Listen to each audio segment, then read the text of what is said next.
hace un buen tiempo ya, desde el 2018. Está conmigo María Victoria Smith, asociada al equipo y con quien vemos distintos temas de compliance, desde implementaciones, revisiones, investigaciones internas y, por supuesto, revisiones de tercero independiente.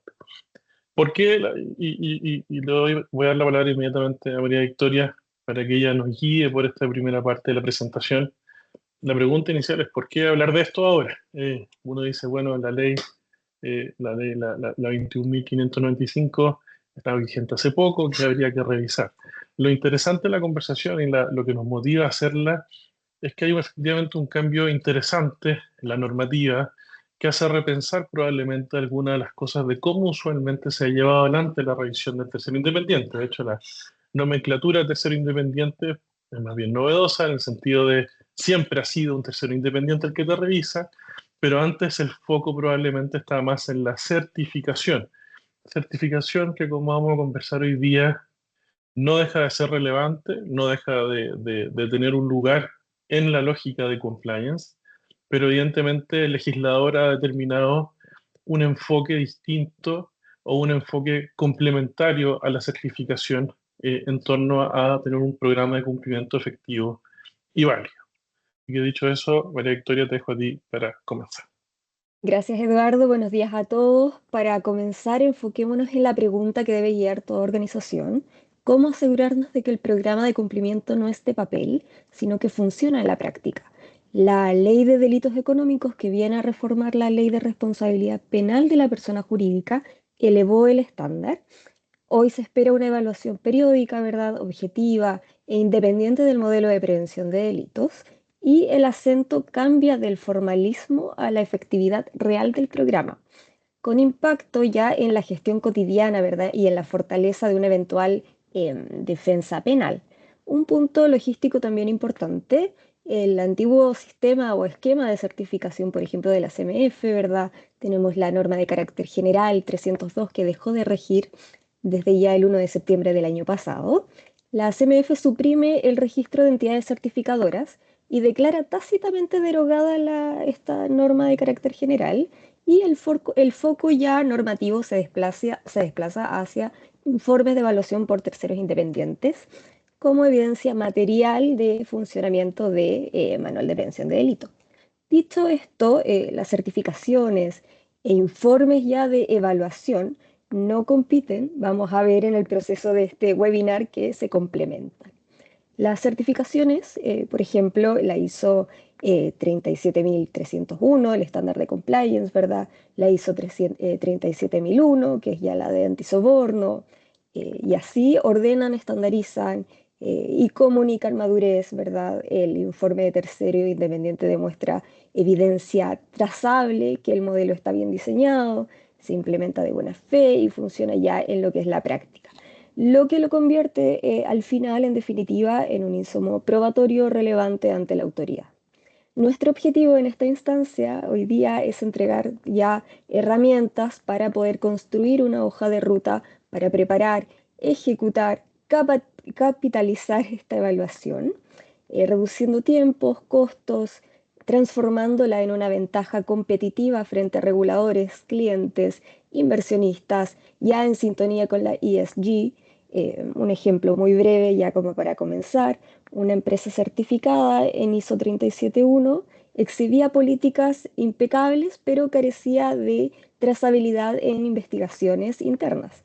El tercero independiente detectó el vacío, ¿verdad? Propuso KPIs de cierre, reporte al directorio, mejoras al canal de denuncia, y a los 12 meses hubo tiempos ya de respuestas menores, correcciones efectivas, efectividad demostrada y no solo de intención.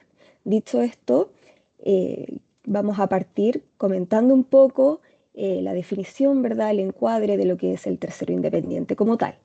Ahora, respondiendo un poco a lo que es el tercero independiente, eh, esta es una entidad actor externa, ¿verdad?, técnica, imparcial, que no implementa el manual de prevención de delitos, sino que lo evalúa con criterios objetivos, evidencia trazable. Responde entonces al mandato legal de la evaluación periódica e independiente prevista en la Ley 20.393 de responsabilidad penal de la persona jurídica, ya en su artículo 4, número 4, y en razón de la reforma de la Ley de Delitos Económicos. Y bueno, su principal producto es este informe técnico que el directorio puede utilizar para decidir y, de ser necesario, presentar como insumo probatorio. ¿Cuáles serían sus principios? Bueno, su actuar descansa en 4 pilares. Acá nos vamos a adelantar un poquitito. Alcanza 4 pilares, respondiendo ya a estas preguntas. Tenemos por una línea la independencia, ¿verdad? Que tiene que actuar sin conflictos ni vínculos que comprometan la objetividad. Tenemos la imparcialidad también, que responde a este juicio técnico. La competencia técnica, en la cual fusionamos el compliance, el penal corporativo, la gestión de riesgos. Y por último, la confidencialidad, o sea, el resguardo de la información. Y sus funciones acá ya radicarían entonces en verificar que un modelo de prevención de delitos esté bien diseñado, conforme a riesgos del giro, ¿verdad? Si se implementa de buena fe, con recursos, autonomía, formación adecuada, si funciona en la práctica al observar estos canales de denuncia, investigaciones, medidas disciplinarias, mejoras continuas. Además, recomienda entregar planes de acción priorizados, responsables, responde también a plazos, métricas para asegurar seguimientos y también cierres de brechas, que es bastante fundamental en lo que concierne aquí al programa. Ahora, cuando hablamos de cuáles son sus instrumentos claves, eh, por instrumentos tenemos que entender el andamiaje formal y técnico que nos permite planificar, ejecutar, probar y cerrar la evaluación con la trazabilidad que hemos estado conversando. Acá podemos encontrar una declaración de independencia y confidencialidad, por un lado, que nos permite identificar una ausencia de conflicto y deber de reserva. Por otro lado, también tenemos los planes de trabajo, términos de referencia, con alcances, criterios, ¿verdad? Cronogramas, fuentes entregables. Y también podemos ver aquí lo que es la matriz metodológica alineada a las 3 preguntas que nos entrega el DOJ o el ISO 37301, respondiendo aquí al diseño, implementación, efectividad y los planes de trabajo que también podemos vincularlos a los checklists, muestreos, entrevistas, simulaciones. También otro punto a destacar es que nos permite identificar a través de evidencias auditables, documentos, registros, capacitaciones que cada vez están tomando más fuerza, ¿no? Logs de sistemas, informes técnicos con hallazgos, recomendaciones priorizadas, planes de acción, además de presentaciones al directorio y seguimiento en relación a esta conexión que hay entre todo esta gobernanza que implica el compliance. Y bueno, acá el fundamento irrestricto deviene en este mandato legal, ¿verdad? Ya reformulado por la Ley de Delitos Económicos, respondiendo a las buenas prácticas de gobierno corporativo, hoy ya sí en esta norma de carácter general 302 derogada por la CMF, estándares ISO, auditorías y mejoras continuas. Por ejemplo, un manual de prevención de delitos puede lucir una matriz de riesgos completa, pero el tercero, mediante ya las entrevistas, muestreos, que también nos ha ocurrido en el pasado, detectan que el canal de denuncias no tiene SLA ni registro de medidas correctivas. Bueno, el informe propone un protocolo también de investigación, formación a jefaturas y un tablero de KPIs también, que nos permite identificar y levantar a la entidad desde la efectividad que queda demostrada entre los datos y esta trazabilidad. Y con la función y los instrumentos claros, vamos a avanzar un poco a lo que son los insights claves del nuevo marco.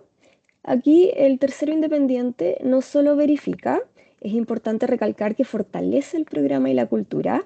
La brecha más importante o la primera brecha siempre va a ser entrar e ingresar a una cultura organizacional fuerte, potente, que en su mirada externa desafía el cumplimiento formal y lo aterriza con eficacia material, ¿verdad? Identificando ya brechas reales y propone soluciones aplicables. Este también es el cambio cultural que impulsa la reforma, que ya pasa de lo que es la apariencia a la evidencia de funcionamiento. y por ende también encontramos una evaluación bien gestionada que envía una señal de diligencia a reguladores, clientes también, inversionistas, y converja con el ESG, que en su pilar de ya gobernanza, transparencia, control y accountability. En licitaciones ya hay cadenas globales, un informe independiente con recomendaciones implementadas, pesa más que una política elegante, por así decirlo, sin trazabilidad. Entonces, la preparación, el orden documental, coordinaciones, ¿verdad? Simulaciones, capacitaciones y sincronía con ya las auditorías o certificaciones ISO, reduce tiempos y costos, mejorando también la calidad del informe. Esto deviene siendo al final el informe de este tercero, ¿no? Un insumo útil para cuando el MPD necesita demostrar diseño, implementación y funcionamiento ya real. No es un eximente automático, la valoración es netamente judicial, la certificación como tal y la evaluación como tal en sí demuestra efectividad total, juntas sostiene con la certificación o acreditación ISO, mejoras continuas y buen gobierno, por otro lado. Y otro ejemplo, ya aterrizando estos insights claves, podría ser en una industrial. El tercero advierte que los controles documentales existen, pero no se aplican siempre. Se recomienda un checklist digital integrando el ERP, el error documental cae y sube la trazabilidad. En una financiera también la capacitación era generalista, tiene que rediseñar por riesgos, perfiles, y así van mejorando las métricas de conocimiento y descienden incidentes repetitivos. En ambos casos, en ambos ejemplos, tanto en el industrial como en el financiero, la evaluación se traduce entonces en resultados medibles. Y ahora, para evaluar el modelo con ya rigor, ¿verdad? Con a la vez un sentido práctico, integramos dos referencias que se hablan ya directamente o cara a cara. Por un lado, tenemos el enfoque del Departamento de Justicia de Estados Unidos, ¿verdad? DOJ, en su evaluación de compliance corporativo, los programas de compliance, y por el otro, el estándar de sistema de gestión 37301. Esa combinación nos ordena la evaluación en tres preguntas simples, pero bastante potentes. Si está bien diseñado, por un lado, si implementa de buena fe y si funciona en la práctica. No son tampoco preguntas retóricas, son la manera más directa de exigir evidencia que se pueda verificar y trazar. Ahora voy a hablarles un poquito brevemente de estas preguntas y ya después les cedo la palabra nuevamente a Eduardo.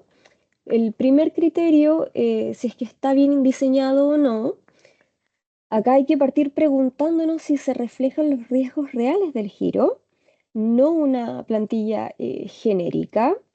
Revisamos también mapas de riesgo penal, político, ¿verdad?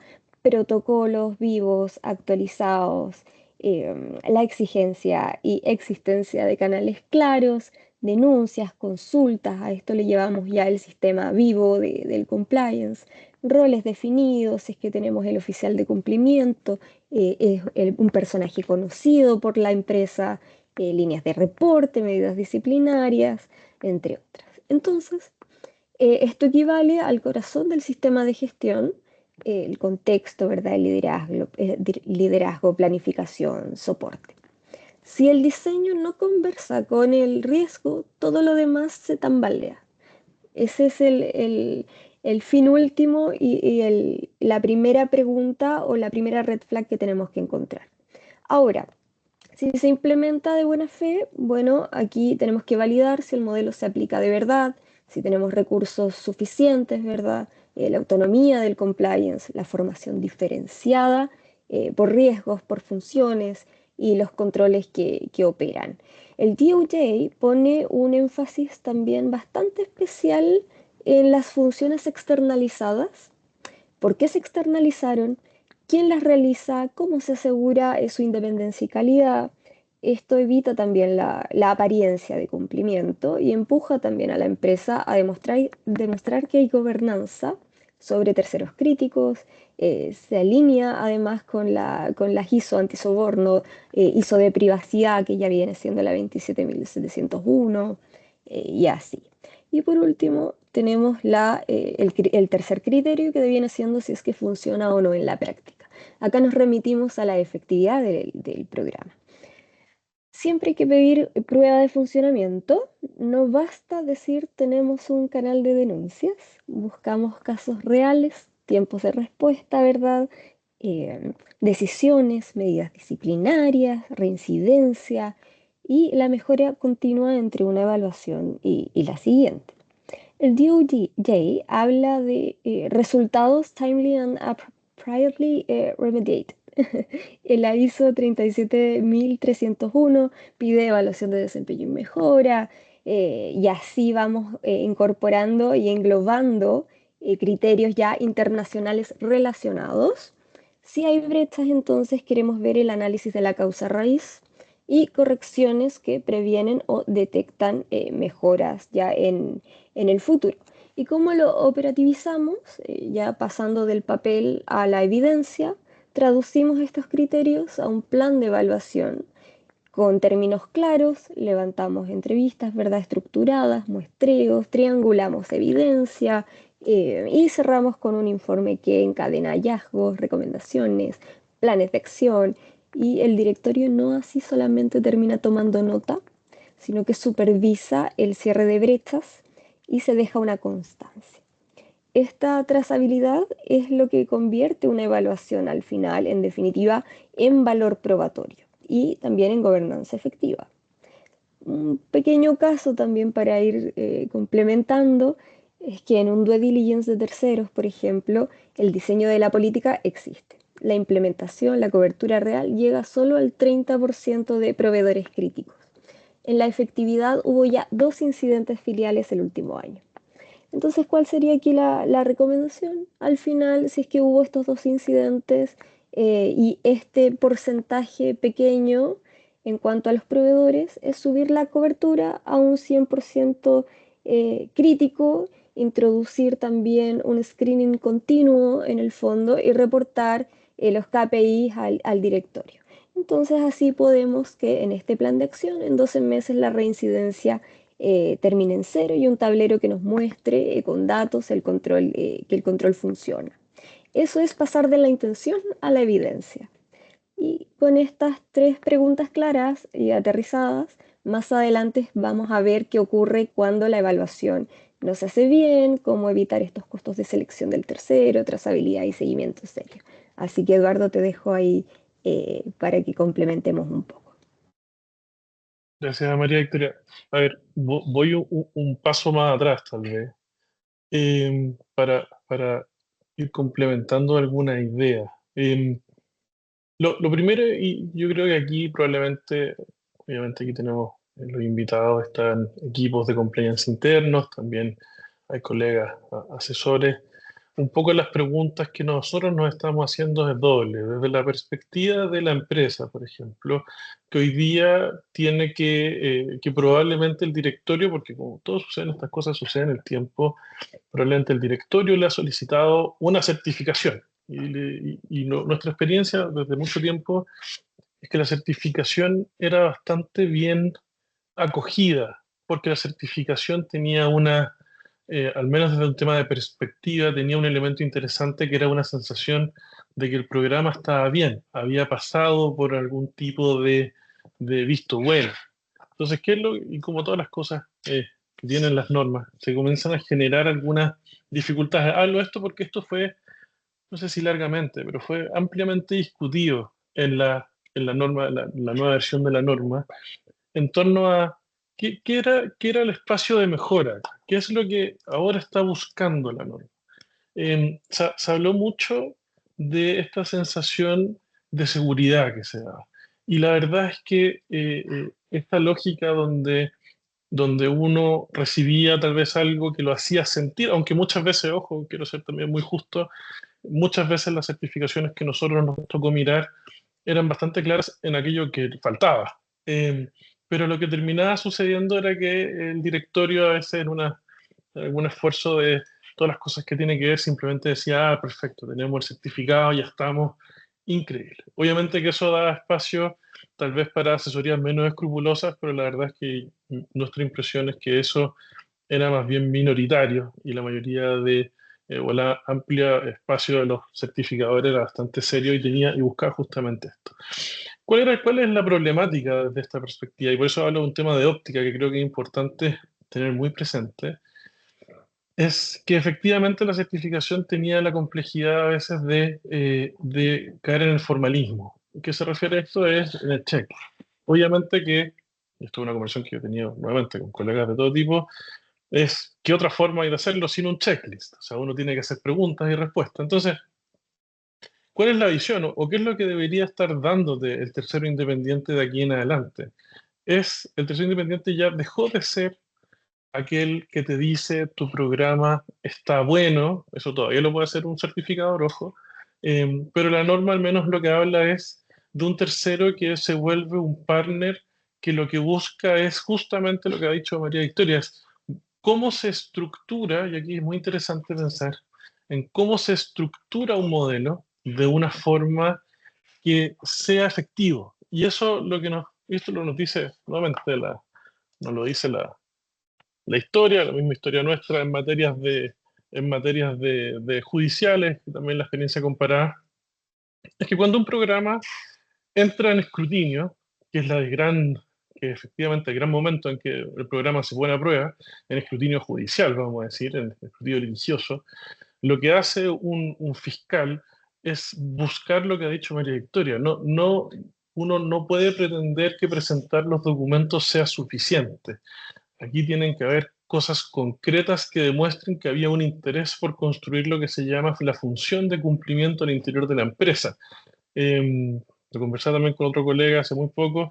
La función de cumplimiento, bueno, en Chile nosotros la tenemos probablemente de un origen más bien legalista, pero la experiencia comparada, la verdad es que los programas de cumplimiento emergen esencialmente como una función necesaria de la empresa para poder navegar la complejidad propia de los escenarios normativos.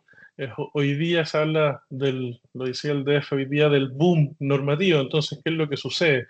Eh, Efectivamente hay una necesidad mayor de organizar la empresa de cierta forma que pueda enfrentar por una parte los desafíos normativos y por otro navegar los riesgos que se generan de esos riesgos normativos.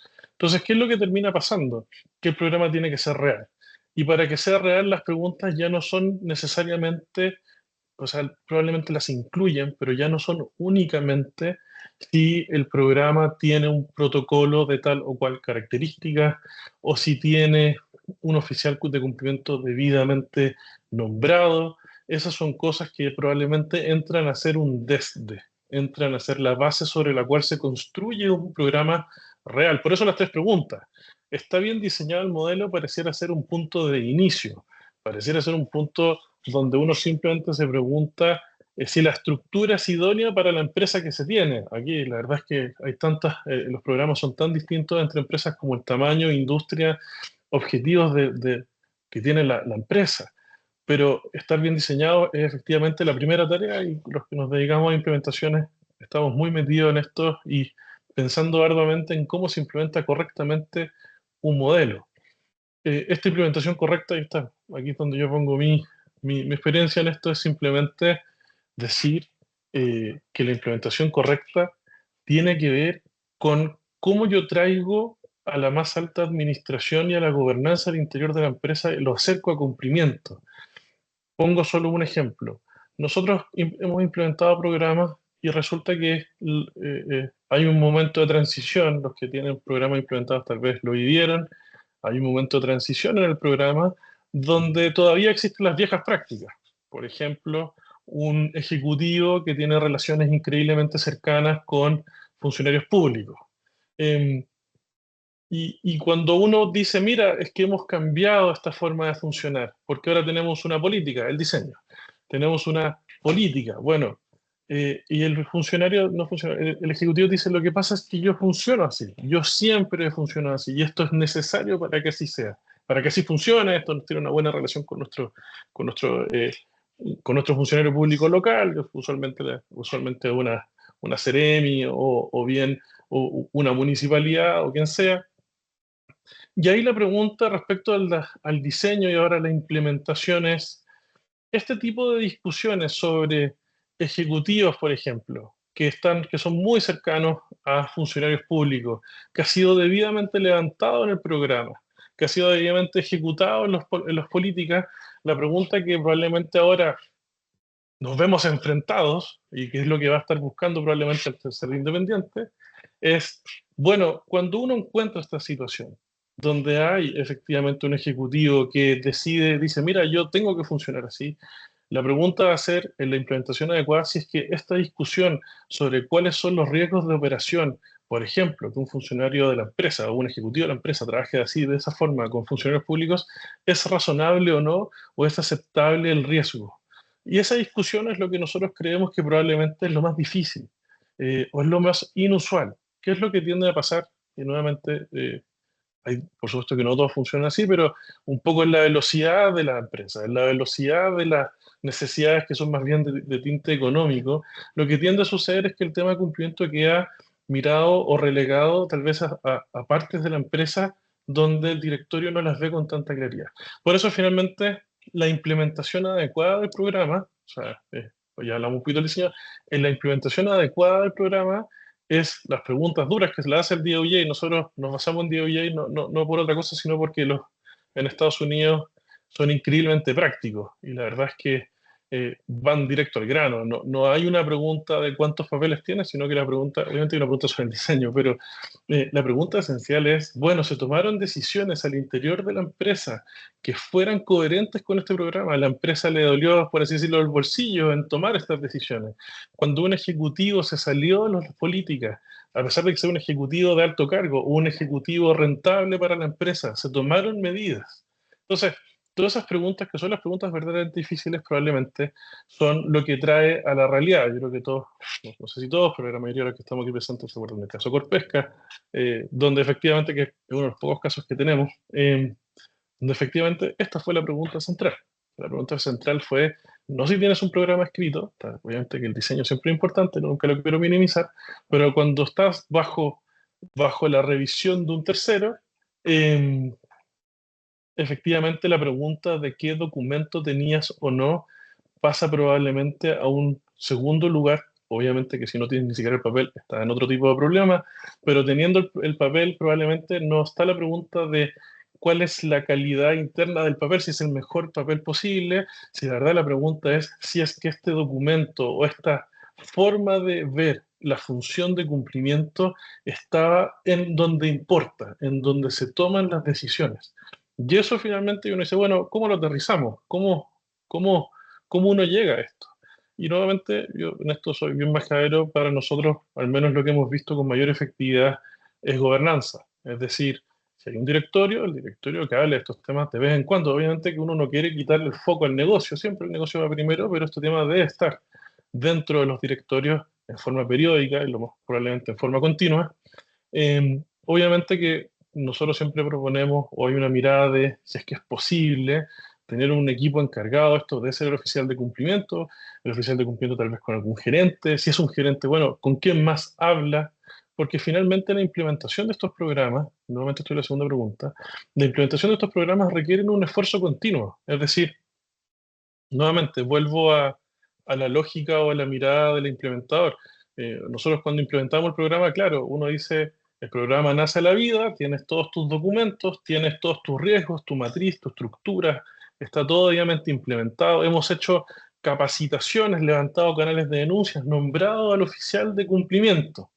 Y lo que se comunica en este minuto es, ahora comienza el verdadero trabajo, que es el trabajo de implementación adecuada, de aterrizar cada política o cada protocolo con los gerentes, que los gerentes se te quejen, digan, oye, esto no es como yo hago las cosas, y poder tener esa discusión, y poder tener la evidencia de que eso sucede efectivamente. Entonces, por lo tanto, es una consecuencia lógica uno de lo otro, en donde yo digo, parto con un diseño correcto, por supuesto, bien hecho, buenos documentos, buenas políticas, más que buenas o malas en sí mismas, nosotros nos gusta pensar mucho en la idoneidad de la política. Es decir, a veces pasa que un conocimiento de clientes es completamente distinto entre una empresa que tiene un conocimiento de clientes muy puntual o tiene muy pocos clientes o una empresa que tiene miles o cientos de clientes. Entonces, el diseño pasa más bien por qué se idóneo. Eh, Se implementa adecuadamente y ahora y más cosas vienen en la última, en la función, en la práctica. Y esto es lo que cuando digo, cuando nace la vida de un programa, para los que ya tienen el programa andando o lo recién lo actualizaron, la función en la práctica tiene que ver con esto. Si uno hace todas estas cosas, toma decisiones, comunica, establece obviamente una gobernanza, esa gobernanza toma acciones concretas que a su vez tienen efectos reales sobre las personas, termina sucediendo la consecuencia, y lo que al final investiga el fiscal es la consecuencia, es el funcionamiento práctico. Y el funcionamiento práctico tiene esta lógica tiene de si habían reuniones, sí o no, se hacían las capacitaciones, sí o no, habían denuncias, sí o no. Y ahí uno puede entrar a lo que decía María Victoria, las denuncias estaban bien hechas, las denuncias tenían un KPI de CLA, se respondían, no se respondían. Nosotros nos pasa también en las implementaciones o las revisiones de tercero independiente uno llega y mira, dice, ¿tienes que denunciar? Sí, nos pasó en un cliente era bien dramático, eran denuncias de todo tipo, no solo de delito económico, que era un caso bien dramático, que había partido ley Karin también. Y tenía más de una decena de denuncias, tenía un canal de denuncias tecnológico en la página, todo funcionaba bastante bien, pero las denuncias llegaban y nadie las revisaba, entonces quedaban ahí durmiendo. Entonces, ese tipo de cosas, esa es el función en la práctica. Una cosa es, he logrado diseñar, he logrado implementar, he logrado que el director esté de acuerdo, he logrado que se tomen las decisiones, y ahora tiene que funcionar en la práctica, y la práctica son las consecuencias. Entonces, me he dado esta vuelta un poco más larga, para caer un poco en tercero independiente. Ahora ya no es entonces quien te dice tu programa está increíble, quédese tranquilo porque su programa está certificado. Es una persona que quería decir, su programa es increíble probablemente, si es que está bien implementado, esto es lo que hay que hacer, en nuestra opinión, para que el programa sea efectivo, real y resista este estándar duro y grave que es el de un fiscal investigando y poniendo a prueba.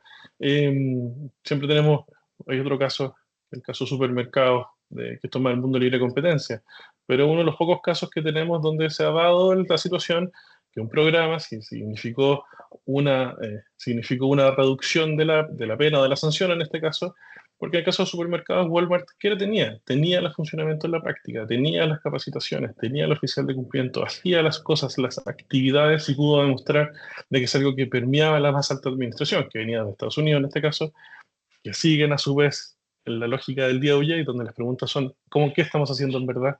Entonces, el tercero independiente, descontado de dónde venga el análisis, lo que está sucediendo acá es un cambio que nosotros consideramos bastante radical en cómo esta asesoría se presta, o cuál es el resultado final de esta asesoría. La asesoría ya no es una asesoría que te dice está todo bien, sino que es una asesoría que te dice esto falta para llegar a buen puerto. Eh, ¿cuál es el, ¿Cuál es la consecuencia de esto? Y también ya lo estamos mirando. Eh, que, eh, que efectivamente, y esto, por eso es bueno tener estas conversaciones entre los que estamos presentes, hay una expectativa, por supuesto, al interior de las empresas, comencé por ahí y eso lo comprendemos, hay una expectativa de que el certificador, que ahora ya no es certificador, sino que es tercero independiente, te diga un poco que todo está bien. Y hay mucha tensión, y esto lo hemos visto, y hay mucha tensión o aprehensión cuando el informe nos sale en esta fórmula donde, porque antiguamente la pregunta del directorio era, ¿estamos o no certificados? Y la respuesta era sí, asterisco, con observaciones. Y esas observaciones seguían, y era todo lo que le faltaba al programa. Ahora eso ya no existe, yo no te puedo decir, a no ser que esté certificando por otra índole, pero yo no te puedo decir estoy certificado, te puedo decir tu programa ha pasado la revisión del ser independiente, sí, estas son tus brechas. Y probablemente esto es un mensaje importante a transmitir agua arriba a los que son directores, a sus pares, en torno a que la expectativa de un tercero independiente no debería ser que te diga que tu programa está bien. Debería decirte o debería decir lo que le falta al programa, los elementos que son necesarios para que continúe funcionando, y esto obviamente como es continuo, esto es un proceso de mejora continuo y por lo tanto impulsa las actividades continuas dentro de la empresa. Si quieres, pasemos a la siguiente, María Victoria. Entonces, eh, solo y aquí, habiendo dado esta vuelta tal vez un poco larga, solo eh, un poco cómo se ve, y esto es cómo lo hacemos nosotros, la verdad es que hay 10 formas de hacerlo o 1000 formas de hacerlo, pero finalmente cómo uno aterriza esta revisión. Una metodología, por ejemplo, de evaluación, esto es un esquema bastante sencillo.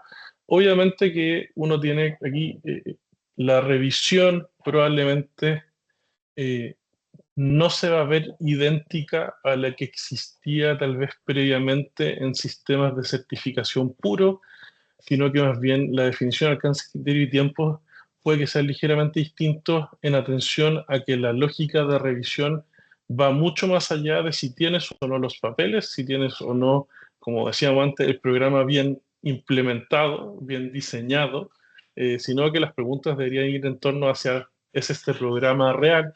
Y por lo tanto, obviamente que hay cosas que se repiten porque hablamos desde la base son, obviamente, que hay que planificar, hay que dar el alcance del trabajo, el scope del trabajo, que es la revisión de ser independiente.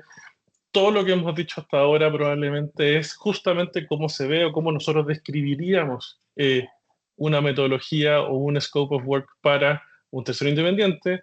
Si se dan cuenta, esto es una discusión que yo he tenido que tener en algún minuto con algunos clientes en torno a expectativas, porque la expectativa cambió. O sea, la expectativa, al menos los que nosotros tratamos de manejar, es yo te quiero decir si tu programa es real o no, más de si te lo quiero certificar. Por supuesto que esto implica una tarea de la tierra, que es revisar los documentos, hacer un due diligence. Obviamente que esto yo siempre digo lo mismo, esto no es un due diligence de comprarse una empresa, que puede ser bastante más profundo y amplio, es un due diligence de compliance, pero por supuesto que tiene un montón de elementos bien concretos, o sea, revisiones de contratos, revisiones de políticas, revisiones de evidencia, un poco darse la idea de cómo documentalmente las cláusulas, cómo está implementado en el papel, que por supuesto es la base. Eh, Entrevista y contrato operacional, nosotros, esto nuevamente es una metodología como podría ser cualquier otra, nosotros postulamos que es importante sentarse y hablar con la gente. Eh, Porque hablando no solo con los gerentes, sino que probablemente con empleados que pueden estar más abajo, que usualmente son los que más información tienen de cómo funciona en verdad la empresa, a nosotros nos parece relevante hacer esa revisión, hacer las preguntas concretas, preguntar si es que saben que existe, cosas tan básicas como si saben que si existe un programa de cumplimiento, saben si existe un canal de denuncia, si han visto alguna vez una situación donde alguien haya denunciado y hayan habido, por ejemplo, represalias. Eh, las entrevistas nos parecen a nosotros, nuevamente, de abajo y obviamente de arriba, preguntar al directorio con qué frecuencia, o un director con qué frecuencia se hablan estas materias o qué importancia le ve el director a las materias de cumplimiento, nos parece relevante información que nos ayuda efectivamente a estructurar esto. En testeo, control y simulación, aquí la verdad es que cuando uno, y esto pasa en toda índole de cosas finalmente, cuando uno revisa el programa y sus controles, es interesante, especialmente si hay, por ejemplo, un canal de denuncia, hacer un recorrido, en el fondo, ver si funciona, ver cómo funciona, ver cuánto tiempo se demoran en responder, hacer una pequeña prueba, ver si es que efectivamente se cumplen los controles, y ahí uno lo diseña conjuntamente dependiendo de la realidad de la empresa.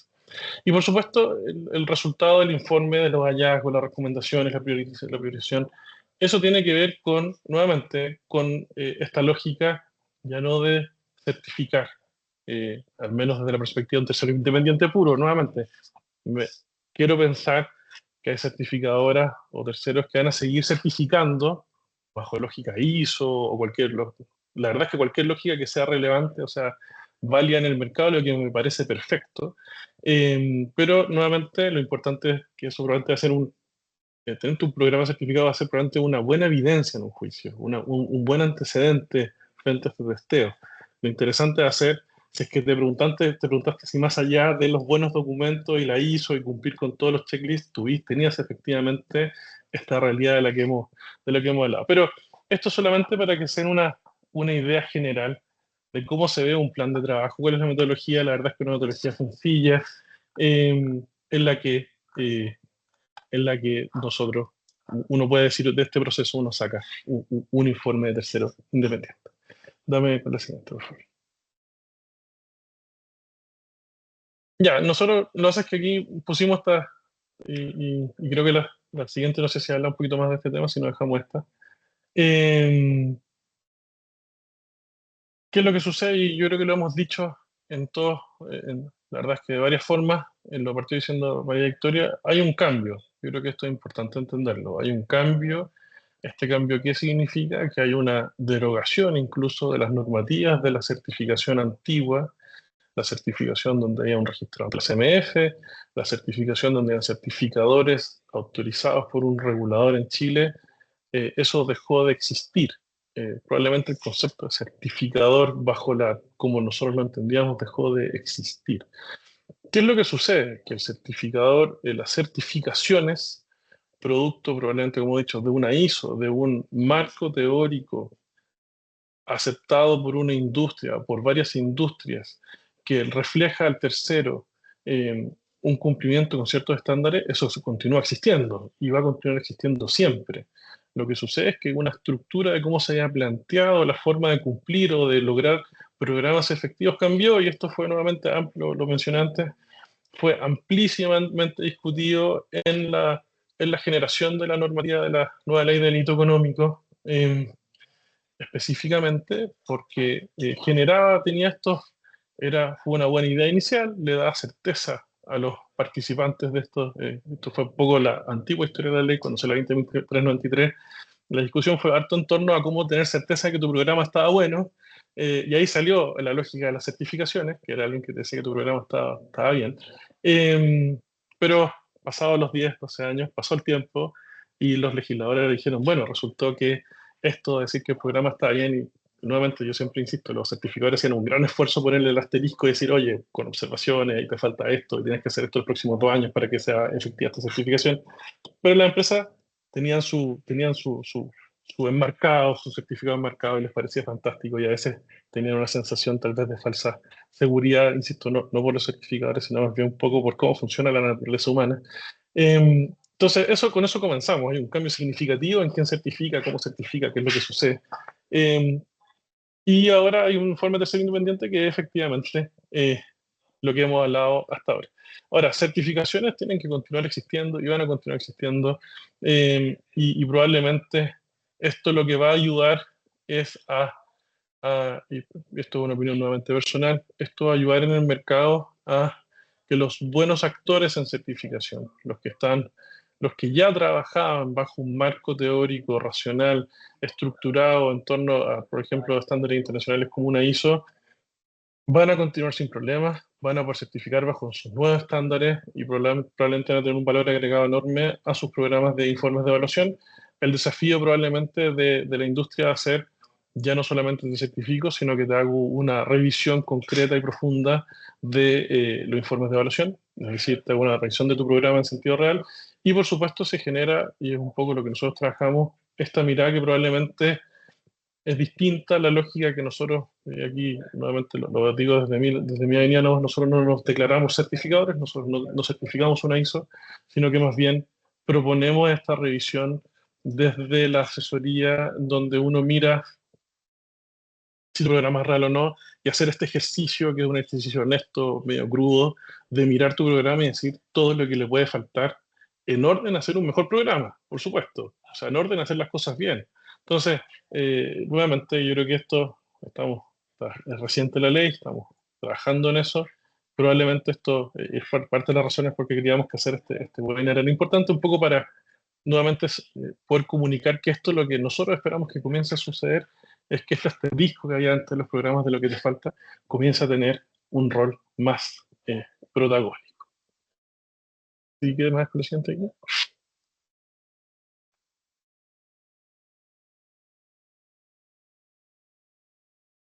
Entonces, aquí simplemente cierro y te paso a ti, la victoria en torno a los temas de una evaluación deficiente. ¿Qué es lo que estamos hablando? Un poco para ir, entonces, son las últimas diapositivas, ya vamos cerrando un poco la conversación.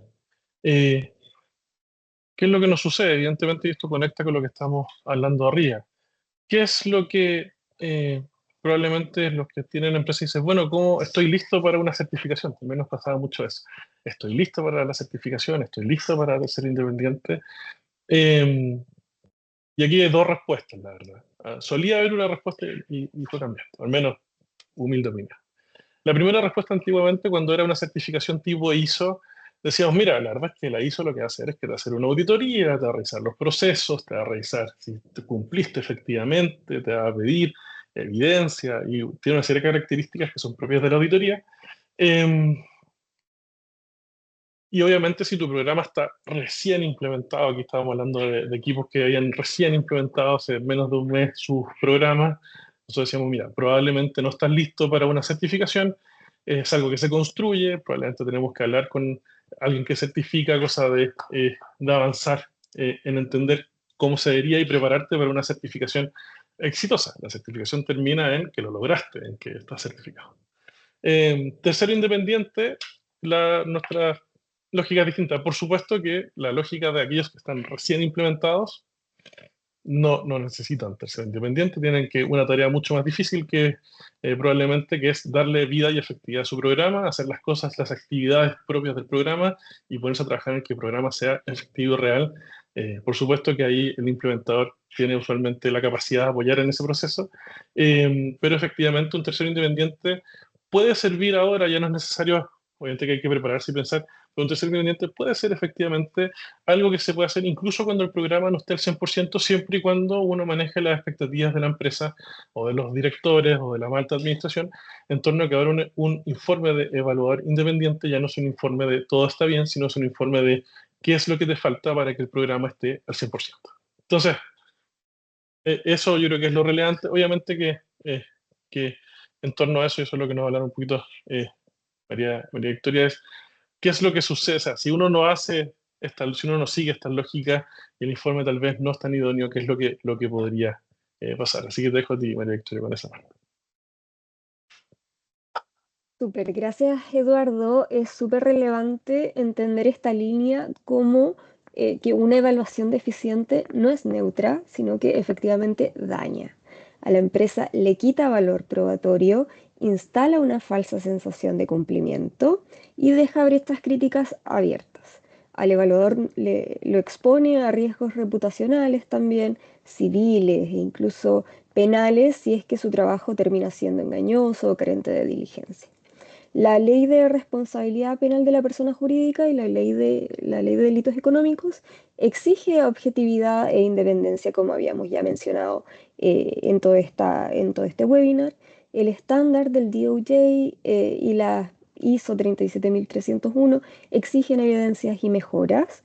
Si el informe no soporta escrutinio, se cae donde más importa al final. Entonces, ¿cuáles son estos riesgos típicos para la empresa? ¿Qué es lo que nosotros hemos estado pudiendo rescatar? Tenemos primero el debilitamiento del eximente, un informe sin muestreo. Recordemos que este es un insumo importante, no netamente el eximente como tal. Entonces, un informe sin muestreo, sin evidencia operativa, sin trazabilidad, difícilmente va a convencer a un fiscal o un juez de que el programa funciona. Segundo, la exposición reputacional y regulatoria, la brecha acá que el informe no detecta o dejó sin plan de acción, puede convertirse en un caso mediático o en una sanción sectorial. Hay que tener mucho ojo en este sentido con las brechas no detectadas.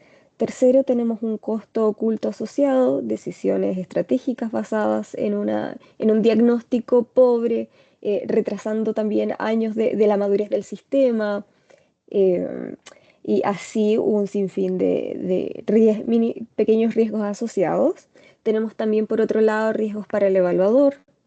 Para el tercero en sí, el riesgo es real. Hay una pérdida de credibilidad y también eventualmente una responsabilidad si su trabajo carece de esta independencia o profundidad o soporte documental.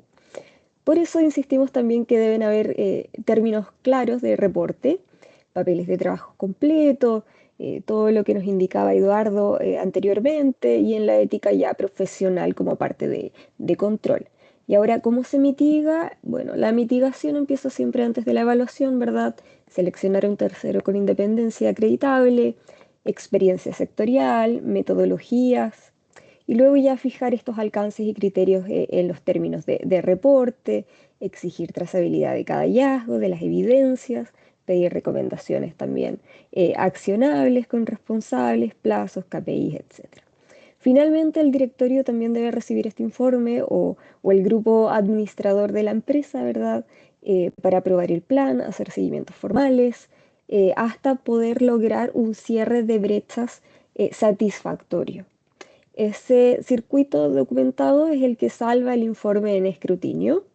Aquí, para hablar un poco de lo que son las red flags, para nombrarlas un poco, una pincelada, un informe ya sin muestreos ni entrevistas a operación, hallazgos sin evidencias, recomendaciones genéricas sin planes ni métricas, ya generan un poco de preocupación de parte del objetivo de la figura del tercero, el no recibir por parte de la entidad algún tipo de reporte que nos genere este seguimiento, ¿verdad? Y a la vez hemos notado que también se da el tema de los conflictos de intereses del evaluador. Hay una confusión importante de lo que es el evaluador con el implementador, auditores internos, ahí hay que hacer una distinción importante, de cada quien tiene un rol particular. Ya un ejemplo comparado para aterrizar un poco las ideas, un mal ejemplo de lo que nosotros esperaríamos que no se hiciera a través de un tercero independiente sería una evaluación quizás más checklist, sin papel de trabajo, sin la entrega bueno, no entregables en definitiva, y en juicio el tribunal concluye, en caso de eventuales fiscalización, que no hay evidencia de funcionamiento real y el eximiente no opera, como ya hemos visto en el caso Corpesca, el caso Más Vida, el 2017 a 2022, si mal no recuerdo, y así. Y por el otro lado ya tenemos un caso positivo, una segunda evaluación con términos robustos, ¿verdad? Triangulación de evidencias, KPIs, remediaciones implementadas, ¿verdad? La empresa llega con pruebas de mejoras continuas, ya el tribunal valora la eficacia del programa. Acá tenemos un caso súper relevante de que nos sienta como precedente, que es el caso Walmart del año 2014, en el cual estaba siendo investigado en razón de, creo que en ese momento era un caso de corrupción entre particulares, algo así, y termina por no ingresar en una investigación conforme a que pudieron demostrar efectividad del programa. Así que la verdad, para dar un poco de cierre, la gran lección es simple. Acá la evaluación seria ahorra tiempo, dinero, riesgos, con metodología, independencia, trazabilidad. El informe ya deja de ser un trámite y se convierte ya en la prueba de que este programa funciona. Así que Eduardo, te dejo a ti Sí, las palabras. tenemos una pregunta por acá. Solo a los que lo comentábamos al principio. Está desactivado el chat. Lo que está activado es preguntas y respuestas. Si ven arriba en la pantalla de Teams, hay una burbuja con un signo de interrogación que los que lo tienen en español dice P y R, y ahí uno puede hacer preguntas. Em, Tenemos una pregunta ya de María Ignacia, que pregunta por la periodicidad. Esta es una tremenda pregunta, creo que entre los colegas hemos hablado también.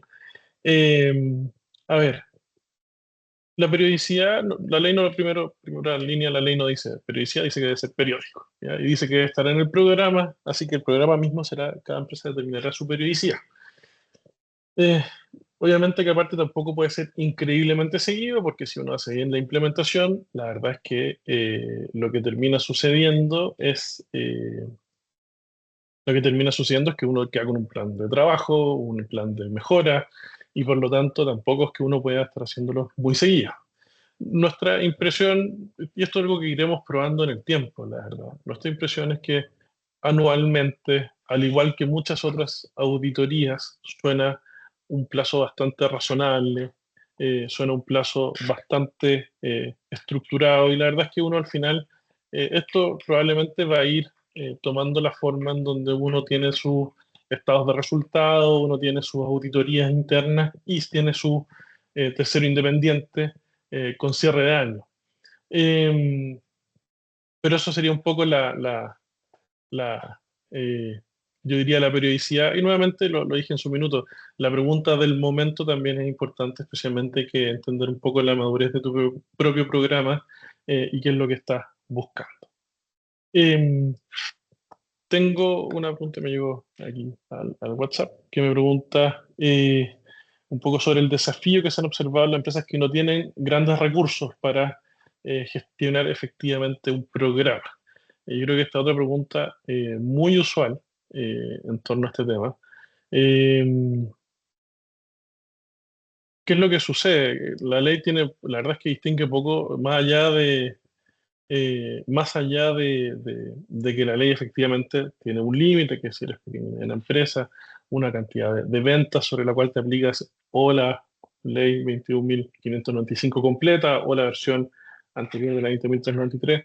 Eh, si es que eres una empresa que supera este umbral, que es muy bajo, 1.000 millones de pesos, eh, claro, efectivamente que aquí lo que nosotros planteamos es que el sentido de realidad, y en esto también es interesante, porque la guía del DOJ lo menciona, que la empresa tiene que tener un estándar acorde eh, a su tamaño, dimensión, necesidad. Aquí nosotros siempre pensamos, o sea, lo que hablamos usualmente, es que pueda haber un sentido, especialmente con el boom normativo, puede ser un poco abrumador en la cantidad de carga regulatoria. Entonces, por eso nosotros comentamos esto en torno a gobernanza. ¿Qué es lo que debería tener sí o sí, no importa el tamaño de la empresa, algún tipo de gobernanza? ¿Qué es gobernanza en este sentido? Es alguien preguntándose sobre este tema, entendiendo que es parte de la función de la empresa, indicando una lista de actividades, por sencillas que sean, si esto puede ser algo muy sencillo, muy ligero, por sencillas que sean, algún tipo de actividad, dejar responsables de esas actividades. Y lo otro importante, mirar que esto está sucediendo periódicamente. Entonces nosotros tenemos clientes que son efectivamente, trabajamos con startups también en estos temas. eh, y justamente lo que se busca es esto, es que haya gobernanza, que esto sea un tema de discusión y por lo tanto sea algo que sea efectivo y real por esa vía, más que por tener, no sé, 40, 50, 60 documentos. Eh,